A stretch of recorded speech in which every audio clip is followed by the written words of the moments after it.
month one of the 3-month Fit Body Challenge.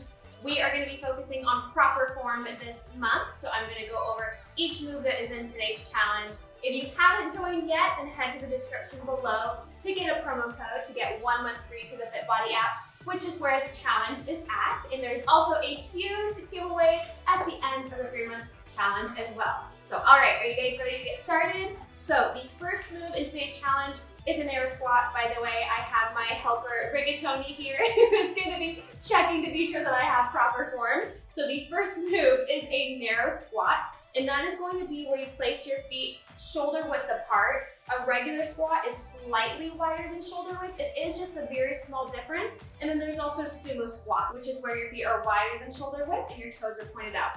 So for this move, we are doing a narrow squat. So I'm going to have my feet shoulder width apart.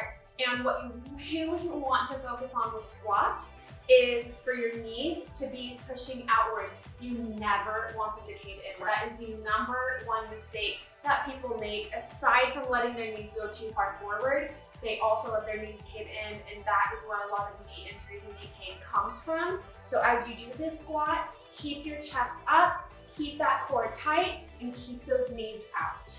Okay, squat as low as you can. It doesn't need to be parallel, just as low as you possibly can. Stand, be sure you're squeezing those glutes the entire way through. And I'll show you from the side. Shoulder width apart, keep that core tight, chest up, and knees out. Be sure that you're not leaning forward too much and that you want to imagine that you're sitting back into a chair behind you. Push up. When you push up, you want it to be evenly distributed between your toes and your heels. So you're not going to be pushing up and letting your toes raise. You want them to be planted firmly on the ground, push up through your heels, all right? That is move number 1. Move number 2 is going to be very similar, is a narrow squat jump. So it is really important to have this form down before you do a narrow squat jump, because if you do the jump and you have improper form, you really risk injuring yourself. So, there you go, Rig. Okay, so feet shoulder width apart. You're going to squat down, and then you're going to jump up, and then when you land, I want you to land softly. So that is going to help soften the impact on your knees. Ready, Rig? Okay, jump, and I want you to land softly again. Let me show you from the side. As you go into the squat, and then jump, I want you to stabilize and land back in that squat, and then you do the next breath. Okay, now onto a regular squat. So obviously this is going to be very, very similar to the narrow squat. Feet slightly wider than shoulder width apart. Your toes should be in line with your knees. You go down, keep your chest up, push up through your heels and your toes, evenly distributed. Keep that core tight. And another really important tip, it's not just proper form, but it does impact how you move. It's proper breathing. So what you want to do is inhale as you go down, exhale as you go up. So you always want to exhale on the hard part. Inhale, exhale. All right, now move number 4 is a squat jump. So again, very similar. Oh, okay, so I'll go to the side, go down, jump, and be sure that you stabilize. Now when you jump at the peak of the move, I really want you to point your toes, squeeze your quads and your glutes. All right, that is move number 4. Now for move number 5, it is a glute bridge. So I'm going to have to ask my helper here, RIGATONI, to go over there.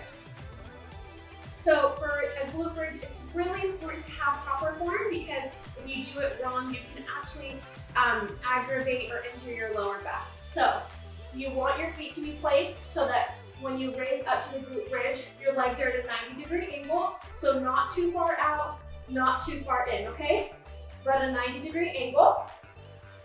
When you start, you want your back to be flat to the ground, okay? You do not want it arched. And when you raise up, no excessive arching of the back. So if you start with your back flat to the ground, it will prevent you from overarching once you're up in the air. So when you raise, you're not just raising your entire body. Do you see how my shoulder blades are off the ground and my chest is completely flared open? That's not what you want to do. You actually want to only raise your hips, tilt your pelvis into your rib cage. You want to shorten the space in between your pelvis and rib cage and keep those shoulder blades on the ground, okay? So here are a few reps. You see my upper body is completely stationary and not moving.